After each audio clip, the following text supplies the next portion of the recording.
All right, welcome to The Explainer. Today we're going to crack the code on something that's everywhere in the news, but is still a huge mystery for a lot of us: cryptocurrency. So, you've probably heard names like Bitcoin, maybe Dogecoin, thrown around and thought, what on earth are they talking about? Well, if that's you, you're in exactly the right place. We're going to break it all down.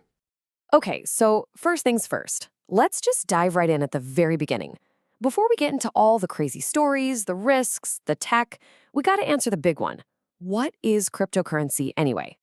At its most basic level, it's just digital money, right? No coins in your pocket, no paper bills, just data.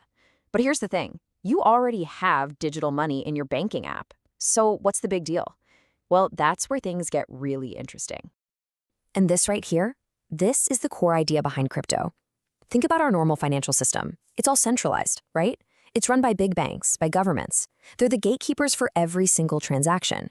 Cryptocurrency was built to be the total opposite. It's decentralized. The whole point is to let two people exchange value directly. No middleman, period. Okay, but that immediately brings up a huge question, doesn't it? I mean, if there's no bank watching over everything, what stops people from just cheating? How does anyone know a transaction is real? The answer, and really the engine that makes all of crypto run, is a pretty brilliant piece of tech called the blockchain. You know, the easiest way to get your head around the blockchain is to picture it like a shared digital notebook. Seriously, imagine everyone in the network has a perfect, identical copy of this notebook, and once something gets written in it, like a transaction, it can never ever be erased. And since everyone's got a copy, it's super easy to see if someone tries to fudge the numbers. So let's actually walk through how a transaction happens, step by step. Let's say you want to send some crypto. That transaction gets shouted out to this huge network of computers all over the world.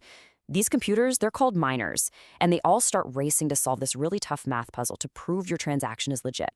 The first one to crack the puzzle gets to confirm it for everyone, and then, boom, it gets added as a new block to this permanent, unbreakable chain, locked in for good.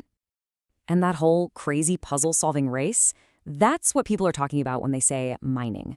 The genius part is that the puzzles are super hard to solve, but once someone finds the answer, it's really easy for everyone else to check their work. It's this system that basically replaces the trust you'd normally put in a bank. And for doing all that heavy lifting, the miners get rewarded with brand new cryptocurrency. In fact, that's the only way new coins ever get made. So this all leads to a kind of identity crisis for crypto. The original idea, the whole point, was to create a new kind of money. But is that really how people are using it today? Well, while the dream was for you to buy your coffee with it, the reality has been a little different. Because its price jumps up and down like a yo-yo, it's ended up acting a lot more like a stock. For most people, it's not about buying stuff. It's a high-risk, high-reward investment. You buy it, cross your fingers, and hope the value just explodes. I mean, just think about it for a second. Would you really want to pay for things with money where the price of your lunch could literally double by dinner time? That insane instability, what they call volatility, that's the #1 reason crypto hasn't really become everyday cash. It's why most people just see it as a big speculative bet.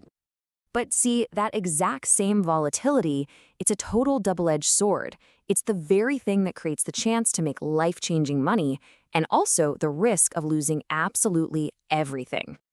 Let's just look at the numbers for a second, because they're pretty wild. Say you were one of the early ones, and you bought Bitcoin back in 2016 for maybe $500. If you held on and sold it in 2024, you'd be looking at a mind-blowing 13,000% return. Just incredible. But, and this is a huge but, the market can turn on you in a heartbeat. If you bought in around May of 2022 and then had to sell just a few months later in December, you could have watched 65% of your money just vanish. It's a brutal roller coaster. So when you look at the pros column, you've got some really powerful world-changing ideas, right? You've got this global financial system that never sleeps. It's open to literally anyone with internet, and no single government or company can shut it down. And yeah, there's that chance for insane profits. But on the other side of that coin, you have some very real risks. The price swings are just nuts. The privacy it offers can and does attract criminals. Governments worldwide are still trying to figure out the rules. And scams? Oh man, the scams are everywhere. And the scariest part? Unlike your bank, there's no safety net. If your crypto gets stolen, it is gone forever. No one's coming to help you. Okay, before we wrap this up, let's do a quick fire round on a few key terms you are absolutely going to hear all the time if you start looking into crypto. First up, altcoin. Super simple. It's short for alternative coin, and it basically means any cryptocurrency that isn't the original gangster, Bitcoin. So Ethereum, Solana, even the meme-tastic Dogecoin, they're all altcoins. Next, a wallet. Okay, this is a big one that trips people up. A crypto wallet does not hold your coins like the leather one in your pocket. Your coins only exist on the blockchain. The wallet just holds the secret digital keys that prove those coins belong to you. And that brings us to the most important one, your private key. Look, think of this as the master key to your entire crypto life. Your public key is like your email address. You can share it. But your private key, that's your password, your PIN, and your signature all rolled into one. If someone else gets it, they get your crypto. End of story. You have to guard it with your life. So when you boil it all down, what's the big takeaway? It's this. Whether you think it's the future or a fad, the technology behind cryptocurrency is a huge challenge to the way we've thought about money and trust for centuries. And with that comes all the amazing potential and all the terrifying risks. Which really just leaves us with one massive question to chew on, right? As this all keeps developing, are we watching the birth of the future of finance? Or are we all just taking part in one giant global digital gamble?